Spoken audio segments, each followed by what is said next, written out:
Handang kumilos forthwith ang Senado sakaling may akyat ang impeachment case laban kay Vice President Sara Duterte. Ayon ito kay Senate President Vicente Sotto III. May umarangkadang balita si Angela Babad.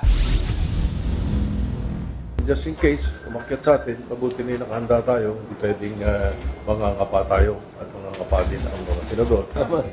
Nagkaroon ng pagpupulong ang ilang senador sa pangunguna ni Senate President Vicente Tito Sotto III kung saan ayon kay Sotto ay kanilang napag-usapan ang posibilidad ng pag-transmit ng impeachment case laban kay Vice President Sara Duterte sa Senado.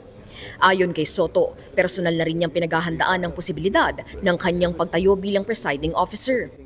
Meron akong dalawang justices na kausap, at least dalawa, and then a battery of lawyers. We have also the services of DepSec Billion. Kilala niyo, it's an impeachment professional. Hindi era at saka Justice Corona. Kanya ring inirekomenda sa mga kapwa senador na aralin ng muli ang proseso at patakaran ng impeachment at ang pinakamahalagaan niya ay walang dapat kilingan ng mga senator judges. We must act the way we should. Kasi let us say I am not the Senate President, but may ibang Senate President. Palagay natin, dumating ang articles of impeachment.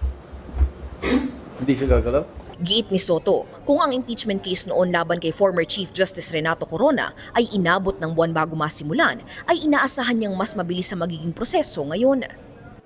Ayon kay Sotto, kung maitransmit ang kaso ng impeachment sa ika-4 ng Mayo, ay agad itong ipapaalam sa kapulungan at posible ring agad mag-convene bilang impeachment court ang Senado kinabukasan. Ako si Angela Babad ng PRTV News, nagseserbisyo para sa Pilipino.